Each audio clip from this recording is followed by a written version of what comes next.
Israel sends planes to rescue citizens from Nepal after earthquake strikes country. 2 Palestinian attackers killed in separate incidents in the West Bank. Palestinian conference in Berlin draws anti-Hamas protesters. And Obama pokes fun at strained Israel-US ties at annual dinner.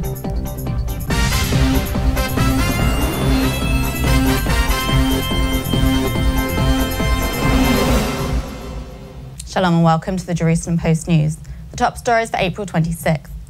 Israel sent a plane to Nepal this morning to rescue Israelis and offer medical assistance to the Nepalese following the massive earthquake that killed over 2,000 people and triggered a deadly avalanche on Mount Everest.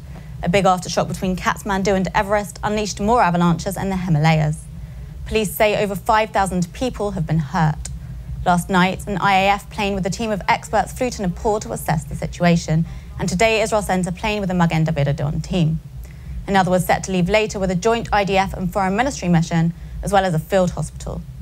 Israelis wanting to leave Nepal will be able to return on those planes.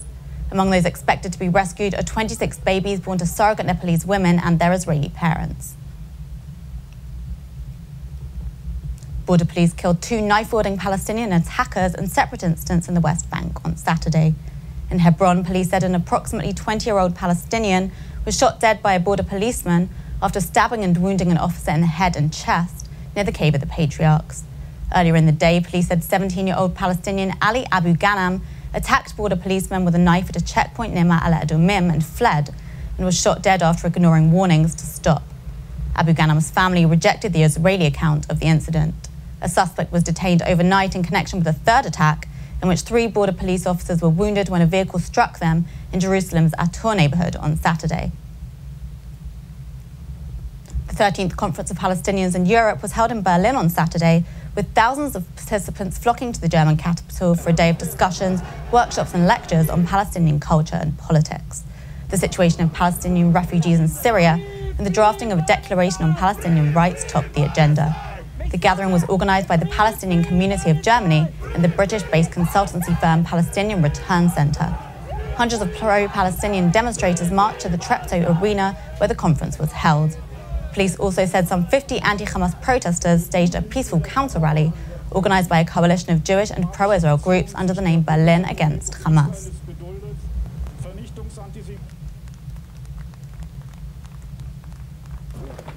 Hier wird eine Veranstaltung von Vorfeld- und Tarnorganisationen der Hamas gegen Israel organisiert. Es geht diesen Menschen nicht um die berechtigten Interessen der Palästinenser.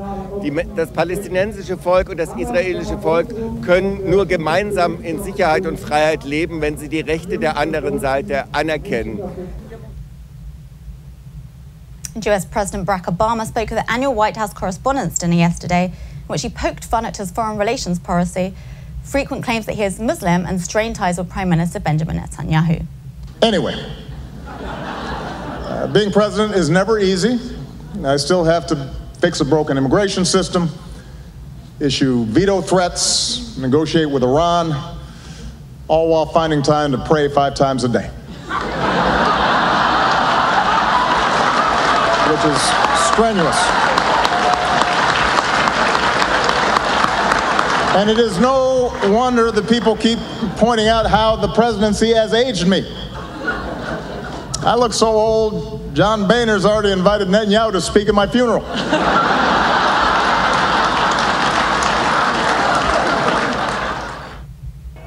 The president's comedic sketch in Washington raised scholarship money for young journalists. The star-studded event, informally referred to as the Nerd Prom, attracted personalities such as Jane Fonda, Donald Trump, and Kerry Washington. And that's it for today. We'll be back tomorrow with more news from Israel. Until then, shalom from the Jerusalem Post studios.